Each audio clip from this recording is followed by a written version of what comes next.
Welcome to the 62 Center, as my colleague Shanti just shared with you, and thank you all so much for being here this evening. My name is Amy Holtzapfel, and I'm a professor of theater as well as the current Gaudino Scholar at Williams.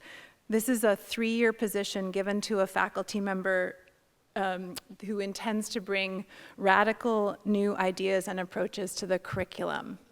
So we are doing that. This year, however, I feel that I've been first and foremost a crocheter. And I will admit that I was a knitter. Raise your hand if you were a knitter, or still are. And knitting and crocheting are tribal. I have learned that there are people who knit and people who crochet, but we have been bringing together people who knit and crochet. So raise your hand if you knit and crochet. Great. So before I properly introduce our distinguished speaker, Christine Wertheim, I wanted to say a few words about what has been so far a joyous adventure in community building, creative making, environmental activism, and education. This year-long project began last spring. Actually, I think technically began in June, but we started this in like January of last year. It began as all good conversations do in the kitchen. When my mother-in-law, Michelle Holtzapfel, who is right there, yes,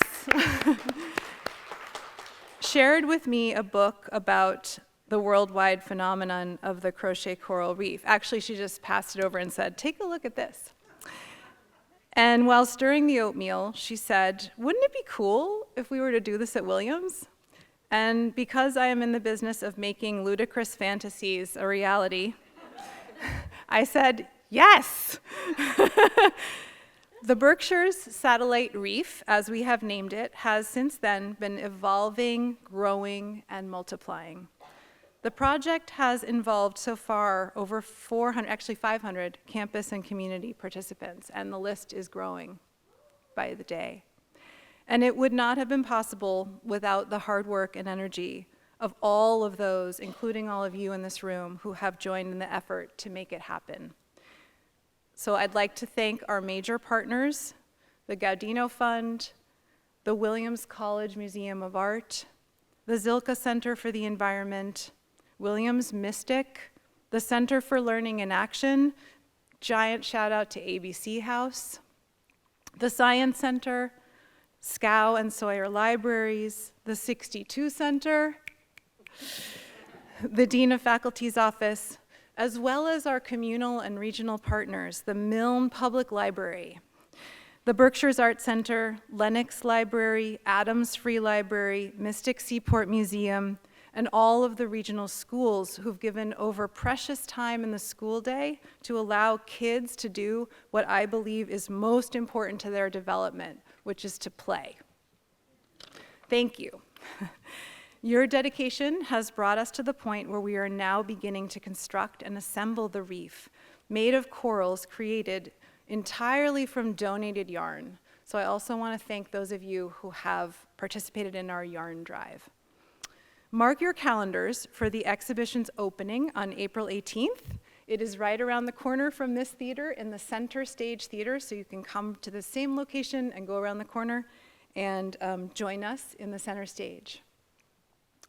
Moving to the honors, Christine Wertheim is a magnificent artist, poet, performer, critic, curator, crafter, and collaborator. She has published 8 books, including 3 poetic suites, The Book of Me, Mutter Babel, and Me Space, experiments in autobiography that fuse graphics and text. Her poetry appears in numerous anthologies, and critical writing on art, literature, and aesthetics has also been widely published. In 2005, Christine and her sister Margaret, co-founders of the Institute for Figuring, developed the Crochet Coral Reef Project, a work of participatory art and collective labor that has become one of the largest art projects in the world and has been called the AIDS quilt of global warming. a unique nexus of art, science, geometry, and environmental activism, and feminist participatory practice, I will also say. The reef is an ever-evolving archipelago of woolen installations, emulating the naturally occurring hyperbolic structures of coral reefs through the process of crochet. Critic Donna Haraway has written of it as a project that opens up still possible times for flourishing on a diverse earth. The project has engaged a worldwide community of makers, spawning reefs in Chicago, New York, London, Melbourne, Abu Dhabi, Cape Town, and now the Berkshires. Christine holds a PhD in literature and semiotics and is an emeritus faculty at the California Institute of the Arts, where she taught courses on art and feminism, pataphysics, nonsense, and my favorite topic, rubbish. For the past 2 days, we've had the deep pleasure and honor of spending time with Christine in our theater, in our community, going into classes, having lunches with students, with community members, and learning and working from her in this and gaining this ever deeper appreciation for this extraordinary project. So please join me in warmly welcoming Christine Wertheim.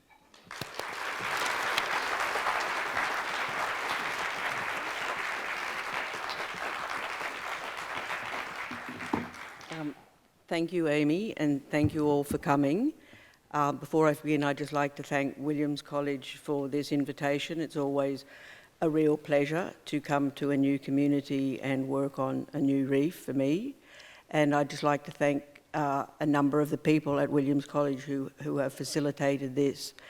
Amy and Lauren and Roz and Katie and all the other people that I haven't yet met who have helped make, because it's not just the people who crochet, there's massive behind the scenes organisation and administration and just getting it all together, and people often don't see that part as part of the labour, but my sister and I, we really do think that that's a serious part of the labour of making these reefs, and so we thank everybody who's been involved in that way.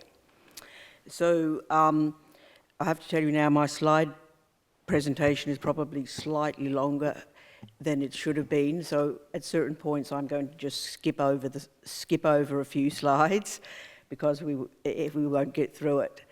So there are many different ways that you can talk about the coral reefs, the crochet. When I say coral reefs, I mean crochet coral reefs. I'm not talking about actual reefs. There are many different ways that you can talk about these items. But one of the things that I think is interesting to me at the moment, I mean, obviously my sister and I, the project is facilitated and created by my sister Margaret and I. And over the years, we've been doing this project for 20 years. It started in 2005, so I guess it's 21 years now. We've had different interests in the project and different ways of talking about it publicly. So I'm going to just take you through the basic process of the history of the project, and I'm going to talk about specific things that interest me at the moment. But if you want to ask questions about some other aspect or some other angle that you might think is interesting to approach the project from, feel free. As I said, there's a million ways to do it. So one of the things that most fascinates me is often when people walk into an exhibition, they go, "Oh my God, it's so realistic." To which I think, and the last time you went diving was when? Because I have personally never been diving, even though my sister and I grew up in Queensland, which is a state in Australia that has the Great Barrier Reef. Sorry, to me it sounds like this microphone is coming and going, but is it okay for you? Right, okay. So the Great Barrier Reef was in our consciousness as children all the time, but we lived in the capital city of that state, which is like 1,200 miles below the nearest part of the reef, so it's not just an easy job. So basically I've never been there, but obviously like everybody else, I've seen a lot of videos on the television of reefs, and the reality is that the crochet reefs do not look anything like the real thing. It is not a documentary, as we constantly tell people, nor are any of the individual items modelled on actual pieces of coral. I say that without really knowing, because obviously we've had 50,000 people now participating all over the world, and possibly some of them did attempt to emulate an individual coral. But generally speaking, people are just kind of doing their own thing. So the question is, why does it look like a coral reef? And so I want to explore that question, but in order to do so, I want to take you through the process of how the whole project started and got going, and what's been involved in it.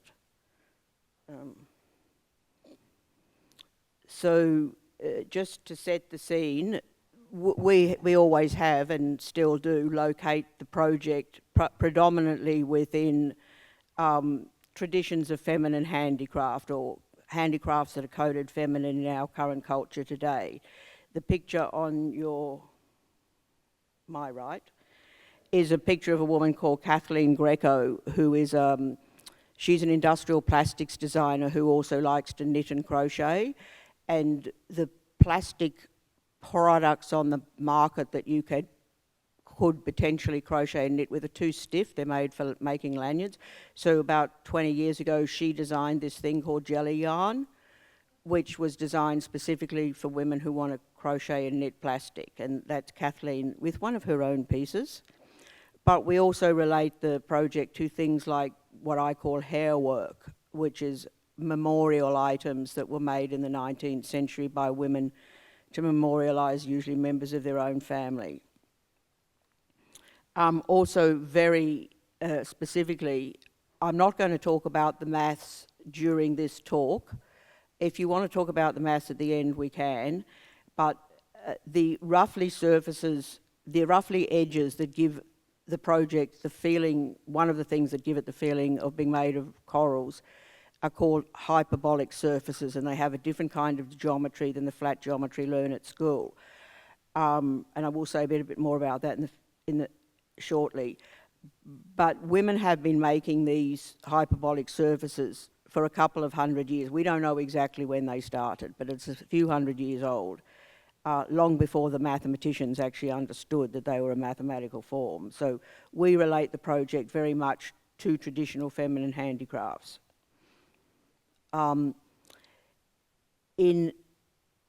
As I said, there's the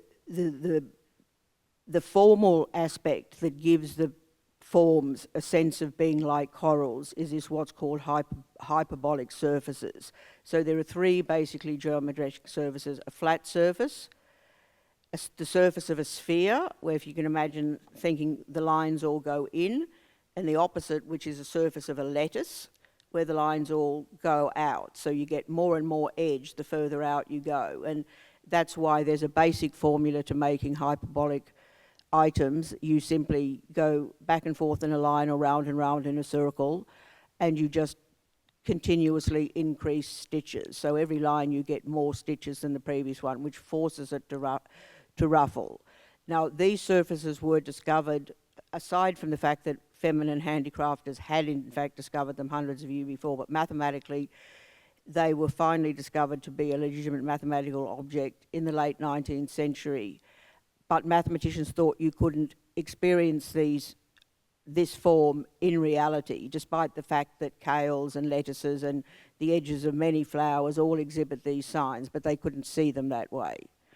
But in the 1970s, a woman called Dana Taimina, who's a mathematician who teaches at Cornell and is Latvian and coming from a Northern European country, is a very good handicrafter. She figured out a way to model these surfaces doing crochet, which is, you knit X stitches and then increase one. And in 2003, my sister and I started this institute called the Institute for Figuring, whose purpose was to bring scientific and mathematical ideas to a general public, but not with equations, but with material objects that people could see how they were actually made. And Dana was one of the first people we worked with, and we did kind of performance lectures with her. And because of that, my sister and I started also crocheting these objects. And my sister, like Dana, made models that look like the ones that are on you can see up there on the projection at the moment, which is to say they look, to me anyway, like mathematical models. They're very pristine, rigorous. But I'm not that kind of person. I went and bought a whole bunch of pink fluffy and green sparkly wool and started making models with these alternative wools. And also, I didn't do mine perfectly. I didn't mind if I missed a few stitches here or added a few extra ones or had a bobble going out the side. But what that does is that it makes them look much more organic. And one day, my sister and I were sitting around watching Xena Warrior Princess and crocheting. And I just said to Margaret, oh, look, there was a bunch of them on the table, on the coffee table. And I said, oh, look, Margaret, looks like a reef. We could crochet a coral reef in a conditional tense. And the next day, Margaret put up on the IFF's website a sign saying, we are crocheting a coral reef. We need help. Send us your things. And people did literally start sending us a most amazing coral forms in the mail. You'll see some shortly. And then literally 2 weeks later, the Andy Warhol Museum rang up and said, oh, this is a picture of Margaret. This is a blackboard that explains the mathematics, which I'm not going to go into, but we can do it after if you want. So this was our very first reef for the Andy Warhol. They rang up and said, this is 2006, they said, we're having a global warming show. It was one of the very early ones. We'd like to have some of your reefs. And it's like, we don't really have any reefs. So we made 2 small installations, the sort of size of aquariums, smallish aquariums, with crochet coral reefs in them. And then a few months later, the Chicago Cultural Center rang up and said, we'd like to show your crochet coral reefs as part of our next, it's an annual, the Chicago Cultural Center does an annual big exhibition. And they said, oh, we would like to show your reef. We've got a 3,000 square foot room. And we said, we can't possibly fill 3,000 square foot. Even with us and our friends who are sending us stuff through the post, we can't possibly do that. And so we had the idea, we said, why don't you get the members of the community in Chicago to assist, to be part of the crocheting, because we can't produce that much work. And we don't pay people. We don't have a factory in India or China or Southeast Asia, which is where most artists have their stuff fabricated. So at first they said, oh, no, we couldn't possibly have the non-professionals mixed in there with the professionals. We said, why not? We're not professionals, crocheters, what does that mean? So anyway, they agreed and it was a big hit. And that's how the Crochet Coral Reef, what we call satellite project, got going. And my point about this is Margaret and I have never had an overarching plan. It all just developed organically. And one of the things we like to say about this project is that it may well be true that life on this planet has all been deviously or whatever designed by an overarching uber planner who works with an invisible hand behind the scenes. But the Crochet Coral Reef project is living proof that complex, diverse ecologies can emerge through just random decisions without there being an overarching planner. And we actually see it, its most significant thing now to us is the fact that it is a genuine experiment in evolution, and it proves that evolution without design through random mutation actually is possible. So I'm just going to show you now a bunch of, these are a bunch of just forms, so you can see how diverse they are. These have been made over many years.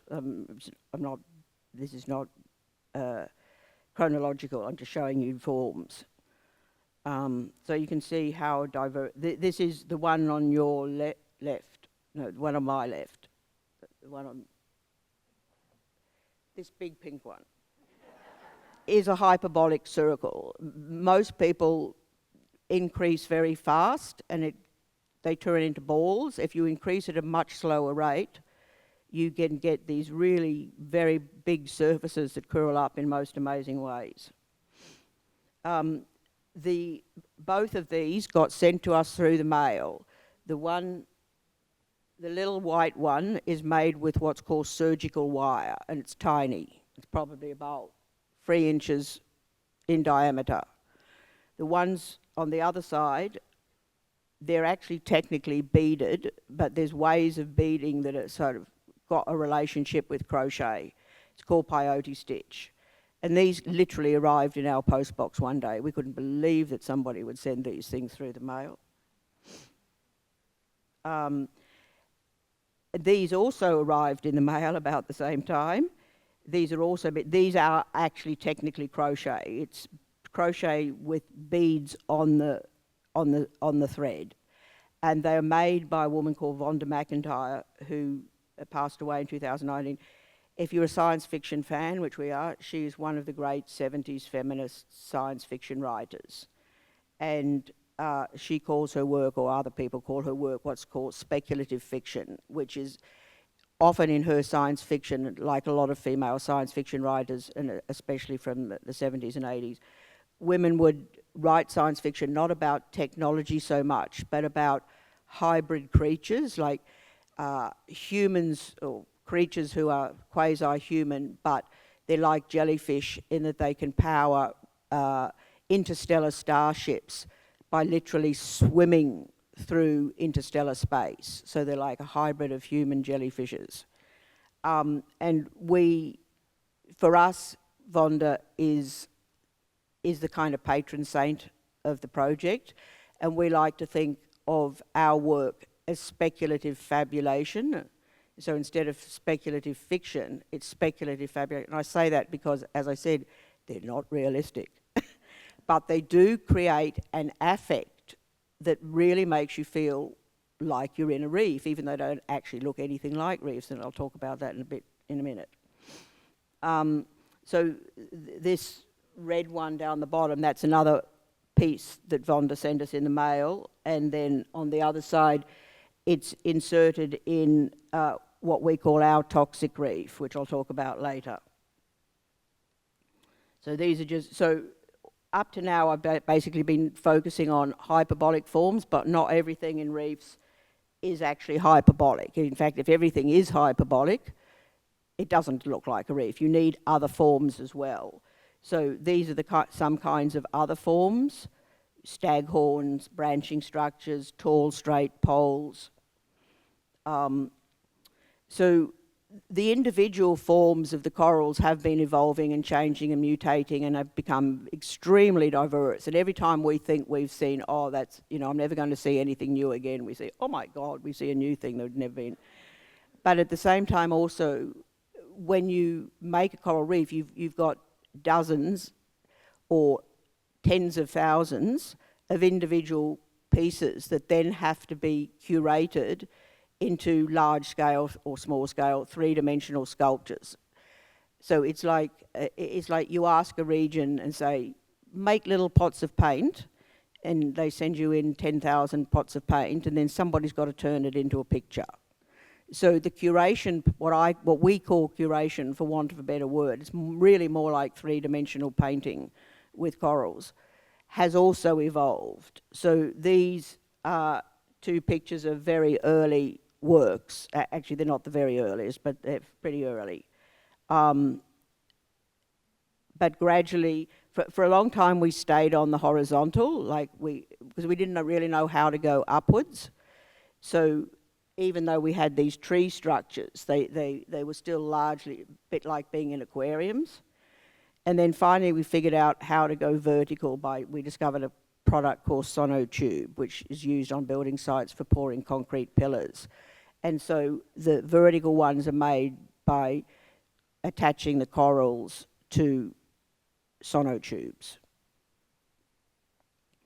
And this is what we call the coral forest. This is a group of six vertical ones attached to sonotubes. This is more pictures. Also, as well as developing the curation of individual, if you think of each one as a reef, we've also experimented a lot with how to install them in museums. So often we have this kind of dark blue color on the walls, So you get more like the sense of being immersed in the sea, but occasionally we experiment with other colours like bright red, and sometimes they are shown in white room, white galleries, but that's not our favoured way of showing them. So then at a certain point we developed what are called miniature Margaret calls them pod worlds. They're little like miniature vitrines, and the reason we did this is because some people like Vonda and those beaded ones that I showed you do this incredibly fine work, and so they get lost if you put them in the big reefs with all the other stuff, and so we thought that some of these works really deserve to be highlighted in little vitrines of their own. Having said that, we don't highlight those people any more than anybody else. Everybody gets credited, and everybody gets credited equally. However, the work deserves to be shown separately.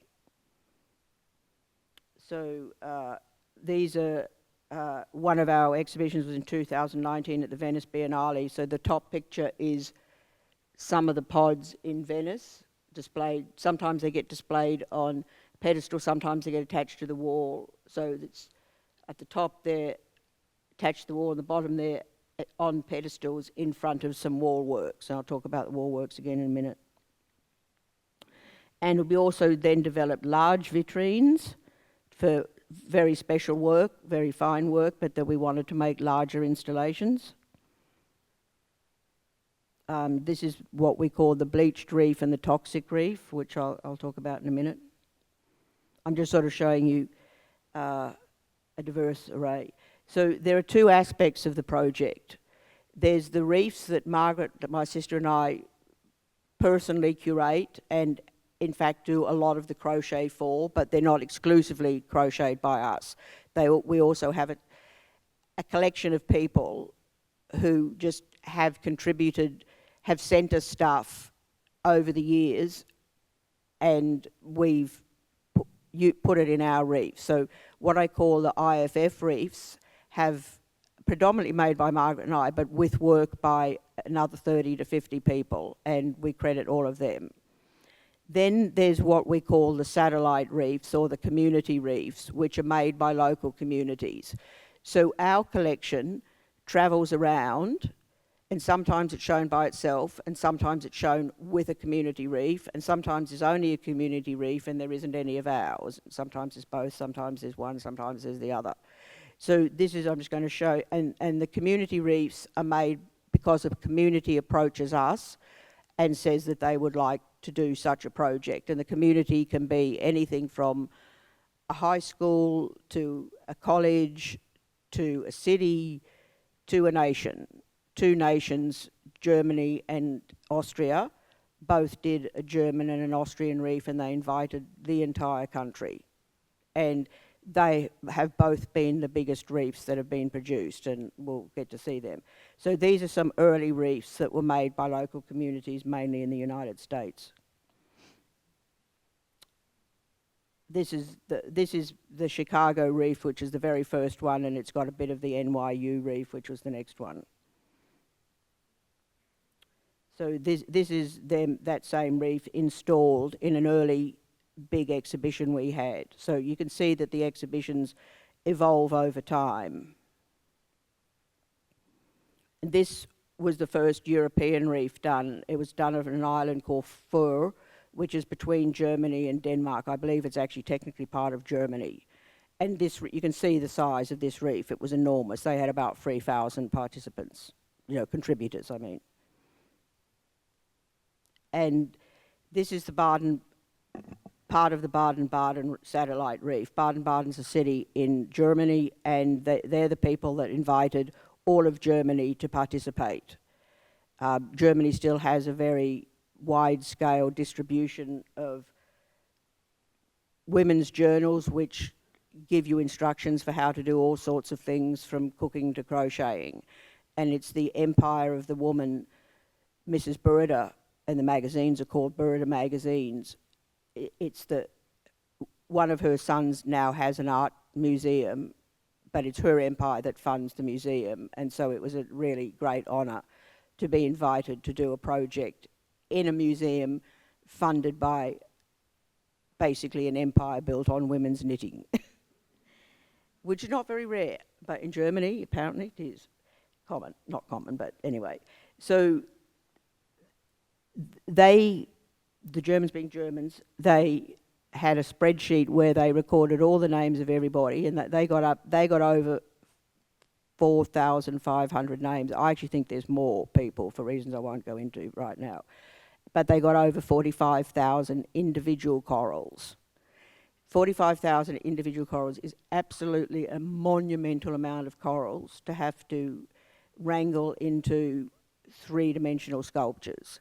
So I went over and helped them design 6 shapes which are on their base 6 meters by 3 meters, no, 6 meters by 2 meters, and then their height ranges from, 1 meter to about 3 meters. So you get the scale, and there were 6 of these. We'll see some more in a minute. But those 6 of each one of them only takes 5,000 corals.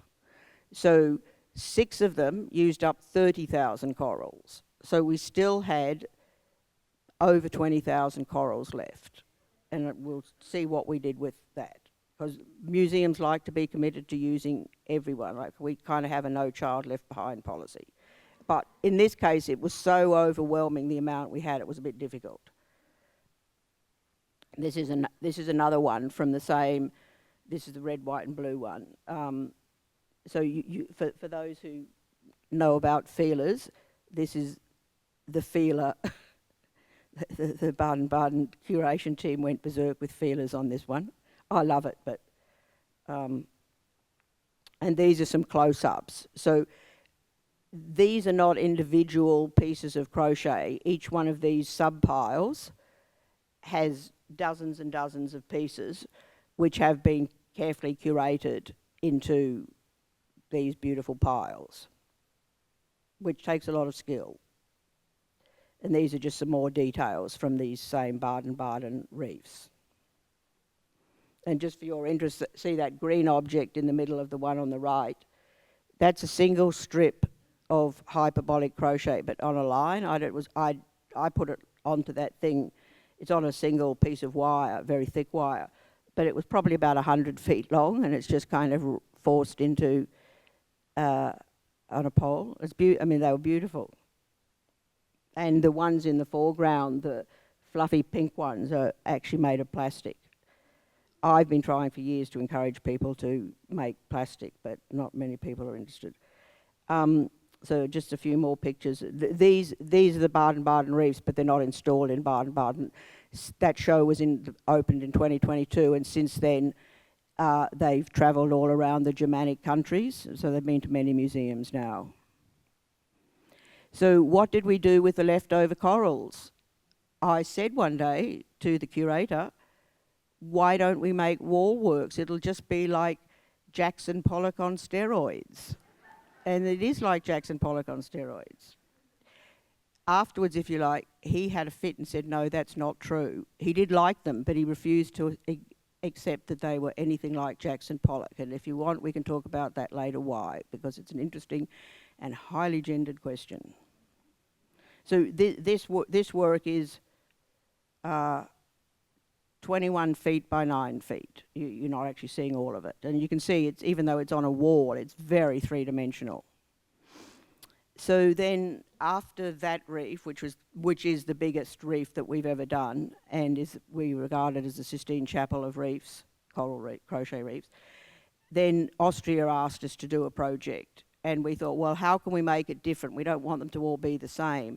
So I looked up traditional Austrian handicrafts and found out that they have these traditional handicrafts women's handicrafts in black and gold, red and white, and blue and white. And I said, well, why don't you do a black and gold, a red and white, and a blue and white reefs? And they did. And we did other reefs as well, but at least they started off that way.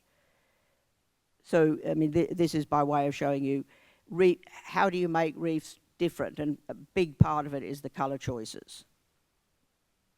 And this is the masterpiece from Linz. This is about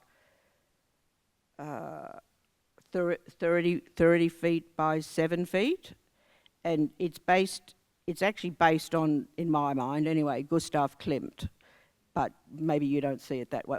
Though I have to say, these pictures don't really convey the reality of them. But this is the biggest wall work that's been made so far. And this one's probably got about 7,500 corals in it. And this is viewing this reef from that end. So it's just to look down the side so you can see that it's not even though I say they're wall works, they're really very three-dimensional. And these are sometimes the satellite reef people, especially in Germany and Austria, where they had so many, we decided that there were pieces of work that were so fine and so beautiful. The Northern European women have really kept up their traditional handicraft skills, and people just made the most beautiful things, so we put some of them in small vitrines as well. And not the Austrians, the Germans also did another wall work which we call the frieze, it's about 2.5 feet wide and it's 45 feet long, and it sort of wrapped around a room. And in front of it is one from Margaret and my collection. Neither of us made it. It was made by a woman called Shu Chu Kek. But that's all made out of plan, which is cut up plastic bags. So we always put all the names of everybody as far as we are able to get their names. And usually they're just in sort of plain text, but all the names are listed. But recently a show in, I think it was Bonn, showed the Baden-Baden Reef, and they did this fancy thing where they made the names graphically into this graphic image. But it is actually all the names, which we thought was lovely. So, you know, everybody gets to participate, not just the people that do the crochet and the people that do the curating, but the museum staff as far as possible. You know, like the graphic designer gets to participate, and the museum director gets to participate if they want. They don't have to. So we also, because I'm running out of time, I'm going to have to skip ahead, but we also keep what we call holy documents, which are letters sent to us by participants, and we have a whole collection of those. And we always, we didn't do it with you, but we try to encourage museums to have their own holy document files. And we made this, it's complicated how it's made because it involves quite a lot of people, but it's an embroidered sampler with I told you that there were 30 people who contribute to the reefs that Margaret and I make. There's actually more than that now, but the original 30, we made this sampler with all their names, so it's hand embroidered. It's not, and it's a homage to them. It's our homage to them. So now we'll get on to the bleaching. As you know, bleaching is continually now happening to corals. I wanted to point this out to, she's not here. This big one on the big white one is what I find interesting. It's a brain coral that's been half bleached, and I don't know how that's happened, but you can see the colour of corals actually comes from microorganisms that live on the surface of corals, and they feed the corals. But when the temperatures rise, the corals expel these microorganisms, and that's why they get bleached, because the corals themselves aren't actually coloured. It's just microorganisms that live on their surface. But why that one's got like half of it expelled, I don't understand, but it's an amazing picture. So we decided at a certain point that we wanted to acknowledge this phenomenon. Instead of just showing beautiful, lovely, bright coloured corals, we thought, well, we should do a bleached coral, which is a coral that was bleached. So the one in the background is the bleached coral, and it has got bits of other colours, but it's predominantly off-white. And then at a certain point we thought, oh, well, you know, there's a huge problem with plastics and corals. So we made what we call the toxic reef, which is largely made of plastic of different kinds. And that's the one in the foreground here. And the black is videotape, and the white is, some of it's yarn and some of it's plan, which is yarn made from plastic bags. And because a couple of years after we started making the reefs, the so-called Great Pacific Garbage Patch was discovered. And it's a... Do people know what the Great Pacific Garbage Patch is? Do I need to explain it? Yes, no? Explain. Because the Earth is a ball, like the hairs on your head, if things are circulating around, the geometry of the ball dictates that there will be walls where the water is circulating and it's forced to go into vortices, and there's about 7 or 8 of these naturally occurring in the world's oceans, and for thousands of years sailors have known where they are and exactly what they are, and they avoid them because it's a whirlpool in the middle of the sea, naturally occurring, and of course anything that comes near it, unless it's got enough, you know, huge power, is going to get sucked into it. So sailors learnt to avoid them. And there's one of these in the middle of the Pacific Ocean. It's actually closer to the Americas than Asia, but anyway. So because sailors avoid this area, for a long time nobody knew what was happening. And then this guy, Captain Charles, sorry, now I've forgotten his surname, Captain Charles, of his own village, he had a suspicion about it, and he sailed his own personal yacht across directly into this area and discovered that it had been sucking all the plastic that's getting dumped into the oceans. And this has been building up since we started mass producing plastics in the 1950s, and it's just getting bigger and bigger and bigger and bigger. And one of the worst effects of it is that, and people have had various proposed schemes to clean it up, but the scientists reckon none of them are going to work. It's just the only way to stop it getting worse is for people to cut down on their plastic use. So that's why we started making plastic reefs. Oh, sorry, I thought I had... Oh yeah, so we started making plastic reefs. The blue one is made out of New York Times bags. The one on the other side is actually half yarn crochet and half plastic, but they're all crocheted around plastic pieces of rubbish. So all of these are plastic, made entirely of plastic. The black, as I say, is videotape. The rest of it is cut up plastic bags. And this is a wall, an installation that was at the Smithsonian. It was like a whole wall of plastic. It's still my favourite installation.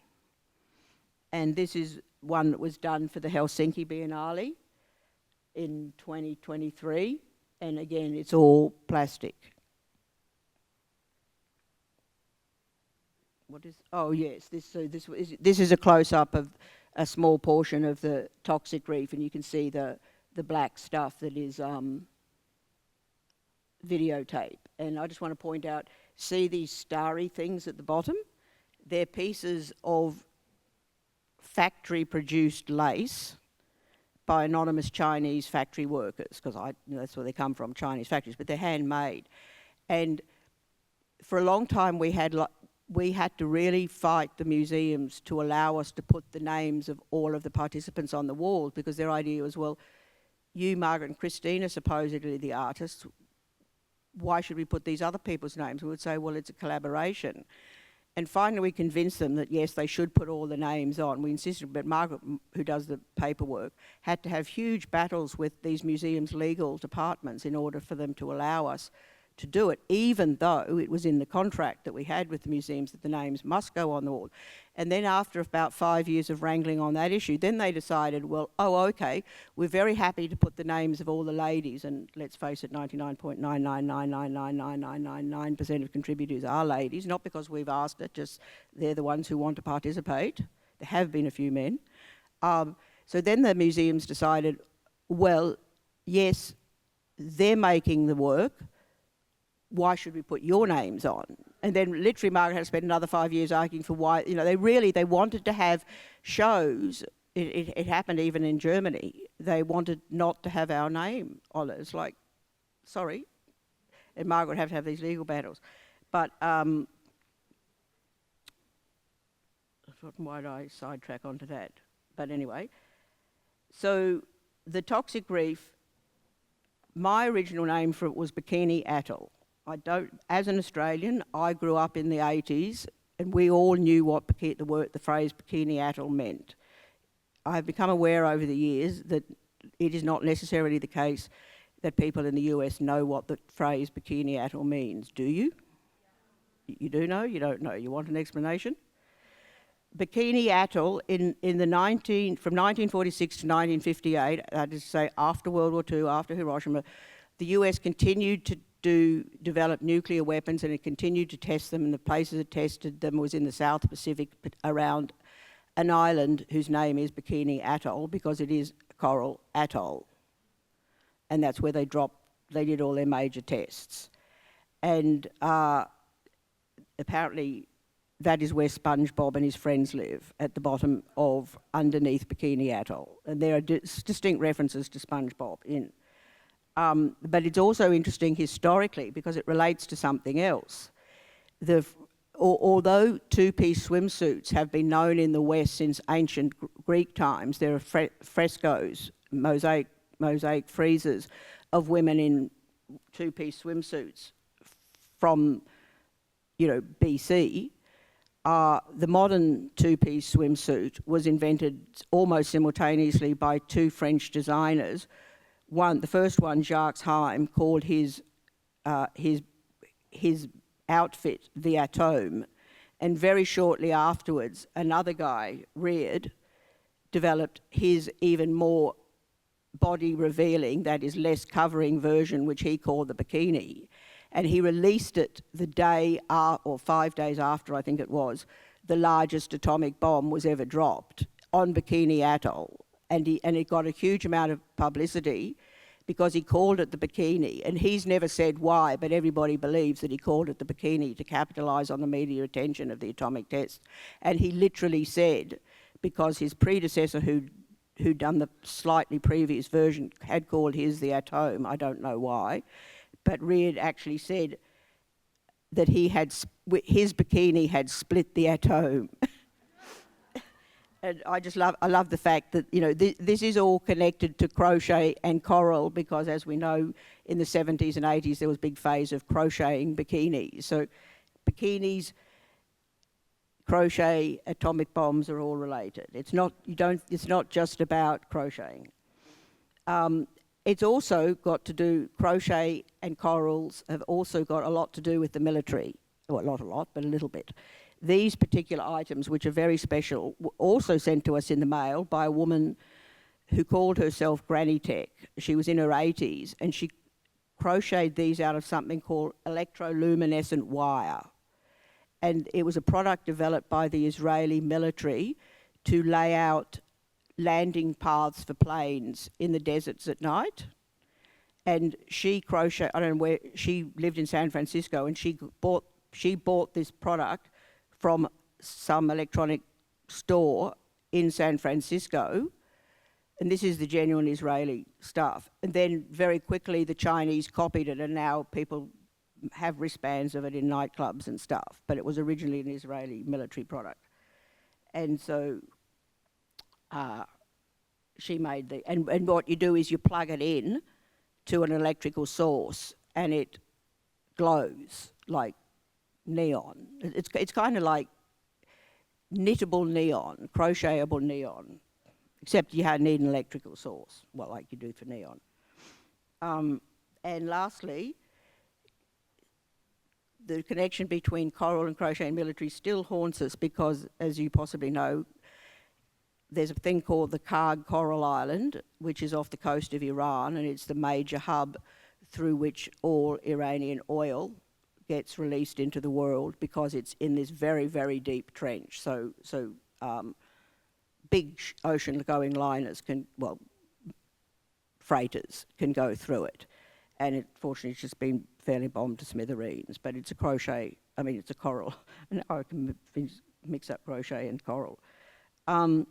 So lastly, to answer this question, is the reef fiction or documentary? My view is that it's fiction, but it's speculative, not fiction, but speculative fabrication. And that there are many, many things, Fred, like science fiction or speculative fiction. There's many different threads woven in which include feminine handicrafts, love of the environment, military, the development of the military across this century and the last century. And what I think of the reefs as kind of radiant, speculative creatures that are kind of concocted by crafty hands and minds, which are mainly feminine. And I don't really know what they're doing, but they're being there and they're reminding us of something.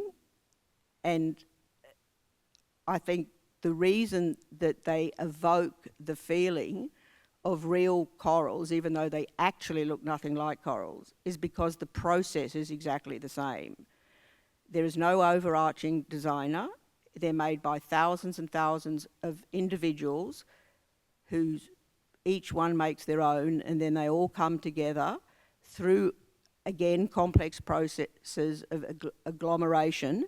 So it's the process of thousands, if not millions of hours of labour and thousands of individual organisms making them, which is exactly the same as how coral reefs are actually made over large swathes of time, hundreds if not thousands of years. And it's the process that produces the affect of being in a coral reef. It's not the way they visually look. So that's just a little sim I did of one of what the Baden-Baden people did, what I first called the ugly reef, but prefer to call a toxic reef. And that's just in front of it. But I just want to say, I've got one final ultimate slide. I came across recently this pattern for crocheting stools. In Australia we call these items puffs, but they're a particular kind of stool. And I thought, oh, because there are these giant, I don't know what they're called, but there are these giant organisms in the sea like that. And that's about 4 or 5 feet across. And I thought, oh, you could have some of these crocheted stools for people to sit in, because they are actually like these sea organisms. So, and that's I've collaged that onto Lauren's drawing. So you get a little taste of what your reef, the Berkshire Reef, is going to look like. So thank you.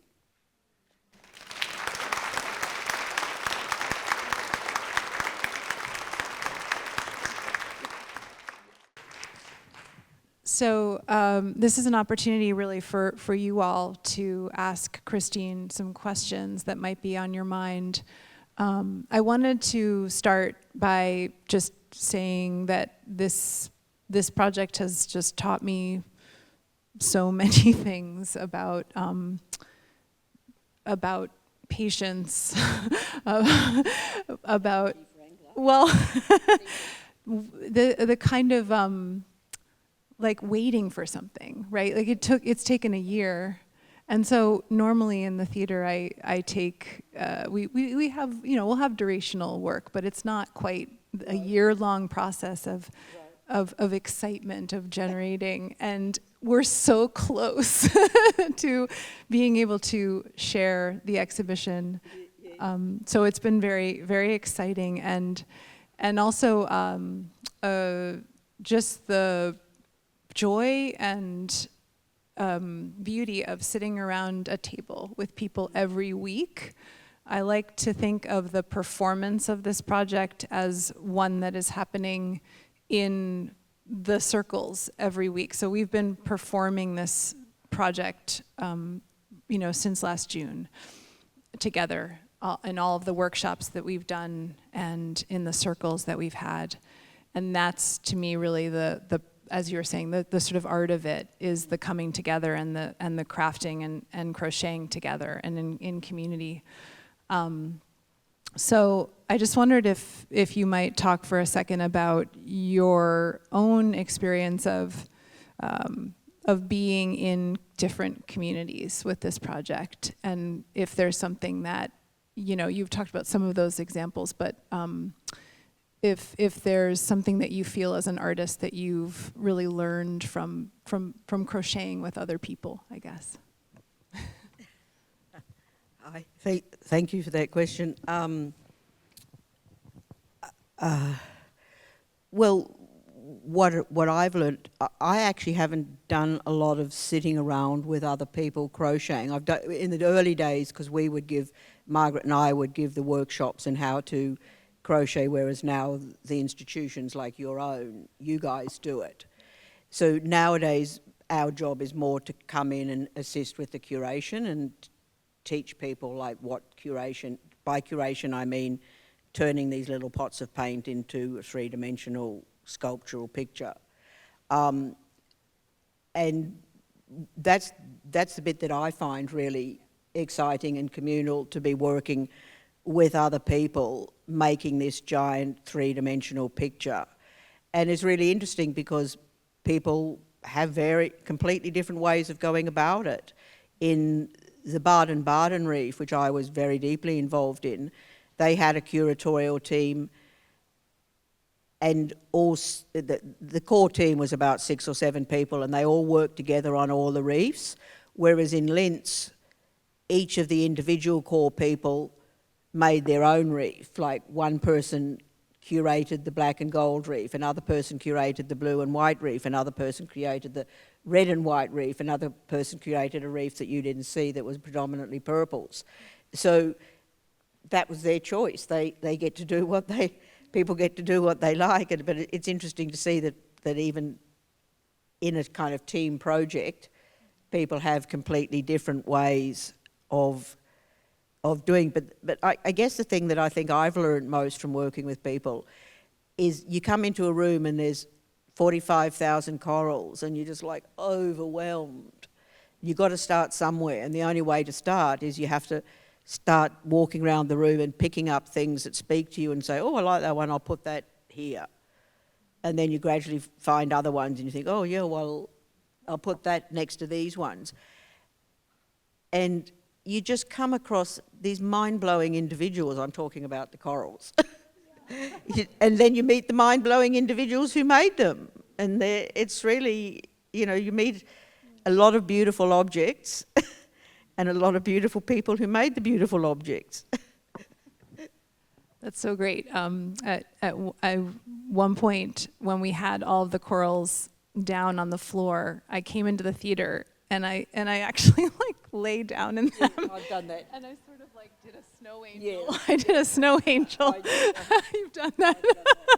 It's irresistible. Well, because there's such big piles of them. They're huge piles and they're so soft. Yes. And welcoming. They also each have such personalities. Like I also started thinking about them as actors that we were casting in some ways in these little, and we've been talking about these relationships of scenes almost, these corals as performers, and some of them are mezzo-sopranos and other ones are the chorus, and and also it was a joy to be crafting with people that I feel I've become friends with over the year that I wouldn't have known through this, and many of whom are here. And at one point people would donate a coral, and in the beginning it was like magical, to see someone's little coral, and then I would sort of lose track of them, and then I would get them back somehow, or they would come back, and I'd just feel like, oh my gosh, hi, you, like it's Sue's sousaphone or whatever, it's Sandy's, coral. And they all were so associated to me with a person. Well, that's what is interesting. Like when I'm working on a project, like the Baden-Baden one, I'd be digging through piles looking for things, and I'd come across and go, oh, that's the same person that's made, it's in a yellow pile, but it's clearly made by the same person who I just found 3 in a red pile. And you just get to read the signatures of the makers, and it's really extraordinary. Yeah. People go, how can you know that? Well, just look at it. It's clearly made by the same person. Right. I want to ask the plastic. So we tried to create some corals with Plarn, and I didn't give a shout out to the Fab Lab and Makerspace here, but they've been such partners, amazing partners, and they tried to give us a bunch of Plarn in the beginning that they were practicing making. And it was really hard to crochet with. Like the one that we had, it was great, but it was just a little bit more challenging. Was it cut up plastic bag? Yeah. Right. It was cut up plastic bags, but I think we were just doing it kind of organically and yeah. No, it is a fact that of sheet plastic that plastic bags are made of, there is fundamentally different kinds of it. Like there's a kind that's very velvety and sort of squishy to touch, but it's almost impossible to crochet. And then there's another kind, and it's got nothing to do with the thickness, that is kind of, when you smush at it, it's crinkly, and and that's the stuff that crochets really well. We should have asked But the you. velvety plastic, honestly, if you're ever going to make plan, like smush the bag between your finger and stretch it a bit. Because the velvety, softer stuff, it's stretchy, and so it stretches around the hook and sticks to it. Yeah, that's what happened. Yeah, well, you're just using the wrong kind of plastic bag. Okay. And it's got nothing to do with cheap or expensive. Both cheap and expensive come in both kinds. Just for your information. Learning every second of this process. That's really great because they kept sort of tearing and stretching, and we couldn't make a lot of kind headway of plastic. All right. We do have some plastic plarn corals, but I wanted to just quickly ask you about another project that you were involved in called the Midden, which involved you. My understanding is that you saved your plastic. Yeah. You're in Margaret's plastic for a year. Is that 4 years? For 4 years. Yes. So could you tell us a little bit about the Midden? Unfortunately, there wasn't any photos of it in that presentation. When we heard about the Great Pacific Garbage Patch, we decided that we should do an exercise just to see how much plastic we used. So we just kept our domestic plastic, like we didn't keep bits that fell off the car, or we live in LA and so we have a garden, we didn't keep the garden pots, but we did keep all our stuff that was used inside the house, which in our case, because we're not actually big shoppers, was predominantly food related. And so if you're going to keep your plastic, you have to wash it. And plastic, because it is oil-based, is actually very hard. As everybody knows who's got plastic containers, it's actually very hard to clean properly. So you'd have to clean it 3 or 4 times, the pieces of Glad wrap that you'd had around, whatever. So we decided to do it for 5 years just to see how much plastic we used domestically. But I did most of the washing, and after 4 years I couldn't do it, I could not do it anymore. So I said, okay, that's enough, 4 years. So it's 4 years of 2 people between 2007 and 2011. And we produced 445 pounds of plastic. And it's been shown in various ways, but the way I like to show it the most is hanging in nets above you. So it's a bit like being under the Great Pacific Garbage Patch. And what's interesting to me is when it was first shown, it hasn't actually been shown for a long time, people would go, oh my God, that's so much, to which I'm thinking, do you have any idea how much plastic you use? Actually, for 2 people for 4 years, it's actually incredibly small. And I know that because A, we're not big consumers, and B, because I had to wash it all, we really cut down. Like I would stop buying anything, it changed my habits because I just wouldn't buy things that had excess plastic.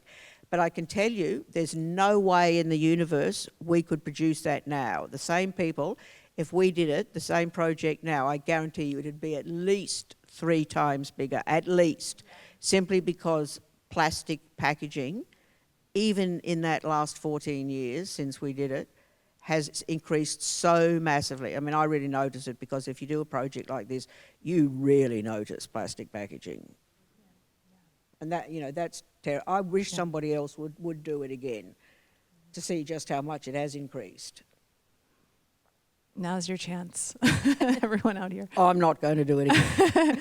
Well, we're going to have a small version of a midden in our reef. So if you have clean plastic that you'd like to, just a little bit, not everyone maybe, but So I want to ask one more question, and then I really want to open this up to everyone else who I'm sure has many, many thoughts and many questions for you. But I'm curious about where you see this going in the future, a kind of future. Really want to ask that question, Amy? because it has been so important and meaningful and beautiful, and it's just changed art, and it's changed communities, and it's had such a tremendous impact on the world, that I just wonder where you see it going. I can tell you exactly where it's going. Our reefs are going to the Schloss Museum in Linz, who are going to keep them. Of the 54 community reefs that have been made, only 4 have been kept, and they're all in the Germanic-speaking countries, because they're the ones who actually appreciate. The thing is, museums like the phenomena of the community project, but they don't actually see the work as art, and therefore they do not want to devote storage space and time to preserving them. We are ending the project because it is totally economically unviable. I don't really, well, I could, but we're running out of time. It is just economically unviable. We cannot continue it. So, which is why we've found somebody to take out the ones we've made, and they will keep them. And my big concern is what's going to happen to the Baden-Baden Reef, because it has been kept, not because any particular museum wants it, but because many museums have wanted it, and so it constantly travels around the Germanic-speaking world. But if it ever comes a time that every museum in Germany and Austria and Switzerland has had it, and they no longer want it, there's no evidence that anybody wants to keep it and preserve it, and if it gets destroyed, I am personally going to shoot someone. But so, there's a real problem with this kind of community-based art, is the art world doesn't value it really as art and doesn't want to devote resources to keeping it. That is just an unfortunate truth. The art-craft divide, the assumption of it being craft and therefore lesser. Well, I think there's another issue, which is that the art world and even the craft world are set up to deal with single-authored items. This was made by Picasso. Maybe you can have an art group of 3 or 4 people, but then it's, this was made by Ant Farm. But the idea of works made by thousands of people who are kind of nobodies, for want of a better word, it's just not considered. I mean, it has no market value because you can't really sell them. Well, I'm in theater, so I know something about that. Yes. Yeah. Thank you so much for that comment. I think that's a really important thing for us to sort of hold in this room. Thinking about 3-dimensionality as well as a factor. The sort of Yes, I mean the wall works have possibly got a higher chance of the murals. Yeah. Yeah, because just paintings always it's easier to store. What Michelle calls the tyranny of 2 dimensions. Yes. All right, great. So let's open it up. Who has a question? Yes. I'm wondering about the construction. When you take all the individual pieces, are you using wire or are you just packing stuff in? No, there's many processes involved, which is what I'm doing here at the moment, introducing the museum staff here or the theatre staff here to how you do that. So yeah, there's a whole lot of, you have to build an understructure that's stable enough and big enough, and then you have to attach the individual corals to that, and it involves wire, it involves sewing, it involves stapling, it involves screwing. It's quite complicated. And it took us years to develop these techniques, years. Right. Awesome. Wow. Thank you. You were talking about the whole mesmerizing component of this being processed. Maybe the idea of sustainability isn't so much keeping the peace, but maybe there's a process of redistributing it to the community where it started. As I understand it, because in a way, it's not our work. The museums or art galleries, whoever is sponsoring a community reef, they decide what is happening with their reef after the exhibition is over. And some of them, I believe, have done that, but we don't get involved in that part of it. You can only suggest. It's like being a parent. Sorry? It can only suggest. It's like being a parent.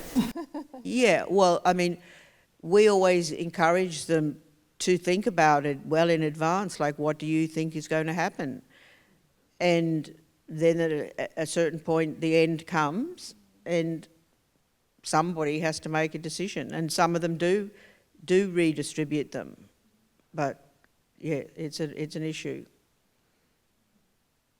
Many of them have just disappeared and I don't know how. You know, I don't know what happened to them. Sorry. The pieces that look like murals, the vertical installations, when you were talking about those, it sounded like maybe some of those were like permanent, whatever that means, installations? No, nothing is permanently anywhere. They were just on the walls of that exhibition for that duration of that exhibition. The wall ones haven't been travelling around. We have some of them from Baden-Baden. They kept a couple of the wall works and the Linz people have kept theirs. The Austrians, they happen to be based in Linz, but no, nothing's permanently installed anywhere. I guess I was wondering if people were afraid of having to clean and keep things nice over time. Is that part of an aversion to keeping things in it? I mean, it's conceivable that that's an issue, but I don't think it's the main issue. For instance, I'll tell you a fact, and I'm going to get the figures wrong, but decades ago, I remember reading an article about the Pompidou Centre. Apparently, even though it was one of the world's most expensive buildings when it was built and it was designed by, you know, the highest of high-level architects, apparently, for reasons that I don't really understand, it cost millions and millions of dollars to keep the building from rotting every year because it's got all these screws through glass walls and stuff. And they have, you know, people have to go around every year, like rubbing the dust off the screws so the building doesn't fall. So I think art galleries are well aware that art needs to be maintained. They have whole conservatorship compartments. So I don't think that's the issue. I think they just don't see it as art. I mean, I don't think this. I have been told it over and over again. They say, "Oh, the experience was the experience. You don't need to keep it. It's, you know, it's just not really worth keeping, or we don't think it's worth keeping. We're not going to pay to keep it." That's what they tell us. So, what can I say? I don't have billions of dollars to keep it. We can barely afford to store our own, which are tiny in comparison to the community reefs. Yeah, Put it bluntly. storage is no joke these days. No joke these days. Yes? I was just going to ask, though, what is the fate of the Berkshire Satellite? Yes, thank you for asking that. So what are we doing with ours? Before I answer that, I just want to say, Allison, if you can hold up your coral to show people that we will be making a little Williams reef in ours that will be purple and yellow. So if you're still crocheting, I know I should. Don't tell anyone else. It should have been a surprise. You're right. It should have been a surprise. It's a teaser, though. You won't know what it looks like until you come. But because the alumni of Williams have also been really wonderful and supporters of this project, and shout out to all of you alums, maybe in the room or afar. But our plan for our reef is to as carefully as possible disassemble it, which we're very used to in the theater. Well, actually, We can be if we want to. We're very good at disassembling massive sets, so this is nothing new for us. And to try to preserve as many of the corals as we can, and to preserve ones that, some of which have been sent to us, particularly from a wonderful contributor from Oregon who sent us several boxes of corals as a way to sort of begin our reef. And I'm very grateful to them. And so the thought is to save a bunch to pass on to the next reef. That's it. Can I just say that that's a great, Amy told me this, and that's a great idea to send them on to the next reef. I think it's, it's like a little, because that's how corals spawn. They literally spawn. They literally do that. Yeah. But to continue the way that the process mirrors the coral evolution and development, to see that next reef, and then to actually have a moment when we release the corals back to the community. So we'll have them all, whatever's left, and we will invite people to come and pick 8 to 10 corals. I mean, we have probably over 1,000 now, so we have a lot of coral. And so you may not get yours, you may not find yours. We can't guarantee that you'll get yours back, but you will be able to select some from our work. And I will tell you, they make really incredible table centerpieces. I did a whole banquet for the Gaudino Fund that we. The alumni office and I, we literally went around to the tables. I was like, why am I not doing this for a living? This is great. They also make, particularly the big ones, make fabulous hats. Yes. Margaret and I have often had, when we're working on a project, we'll just pick them up and put them on our heads and take photos. So they do make great hats. So everybody does that. Yeah. It's like everyone wants to put them on their heads. It's a thing. I have so many pictures of people with them on their heads. Yeah. Make bikinis. Yes. So we also, I should say, we will have a dance performance on opening that will be is choreographed by my colleague Erica Dankmeyer, who is an amazing dancer and choreographer and former Martha Graham company dancer, who is choreographing a piece for three dancers to activate it, and we'll also have some puppetry. So that's been really exciting too, of activations of the reef through performance, which have you done in the past? I was trying to figure out whether that's been a thing. We haven't directly done it, but if there's 2 books about this project. The first one we produced ourselves. The second one was produced by the Baden-Baden Museum, which is called the Frieda Bürder Museum. But in the first one, there's 2 double-page spreads of a reef that was done in Melbourne, Australia, in which on the opening night they had what they called a squid dance. Oh, this is the squid dance, right? And there was 2, I didn't see it, but there were 2 sections, one by kind of 5 to 7-year-olds and the other by teenagers. And so they're mainly girls. There's a few boys in it, but I think it's almost exclusively girls. And they're all in these squid and mermaid costumes, and they did a dance, but I didn't see it, and I've never seen a video of it. But it lives in my mind as one of the great performances of all time, even if I didn't see it. Excellent. 1 or 2 more questions, maybe? And yes, hi, Kate. Like this is amazing, and we're all looking forward to seeing what this is going to look like when it comes together after a year.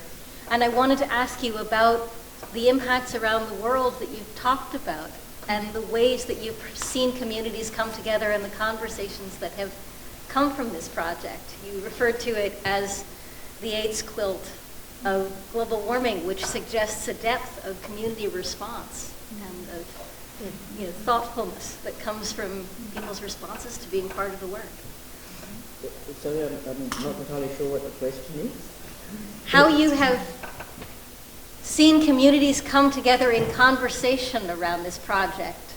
What kinds of conversations and interactions have come out of it? Has it led people to think about coral reefs in different ways, or to talk about women's handcrafts, or how people have responded? Well, I guess I think the main thing is people can make them corals themselves at home by themselves, or they can form groups, or there are already groups formed in their city or country, and they collectively sit around and crochet and talk. Because I'm not in those groups, I don't know what they talk about. I think they talk about everything under the sun when people get together and they're crafting. In the curatorial process, which I am involved, there's a lot of technical talk about this is how you make things stand up. I think when we first started the project, there was very little awareness of global warming on a mass scale. I mean, obviously science people did know about it, but there was little awareness on a mass scale, and I think there's become a lot more awareness in that time. Obviously, our project's not the only thing that's doing that. It is something that's contributing to it, but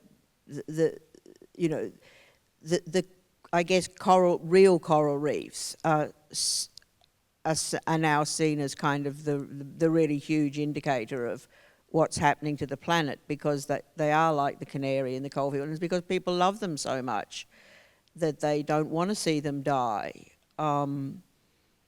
So I mean, to me, the project generates conversation. I don't personally see it as an actual piece of activism. It's more like journalism to get people thinking. It's not like, we're not involved in campaigning at a governmental level to save corals. What we're more concerned with is raising people's awareness. But for me, myself, I think the greatest contribution of the project is actually not even about, I'm going to call it climate justice, but it's two things. One is it's groups of people can produce great works of art. This mythology that only individual, unique, special geniuses can produce art is simply not true. It's a modern mythology. Gothic cathedrals were built by thousands of people over hundreds of years. Collectivities can produce great works of art. And the second thing is collectivities of middle-aged women, if you'll pardon my saying so, can produce great works of art. And that is what the museums, that is why, in my opinion, they don't appreciate it, because it's not just that they're collectives of people, they're collectives of a very particular subset of people, which is predominantly middle-aged women. And I don't think that those two their lack of interest and not seeing it as keepable, conservable, worthwhile art that's worth keeping, conserving, is not unrelated to the fact that they're made by large numbers of middle-aged women. I really have come to believe that.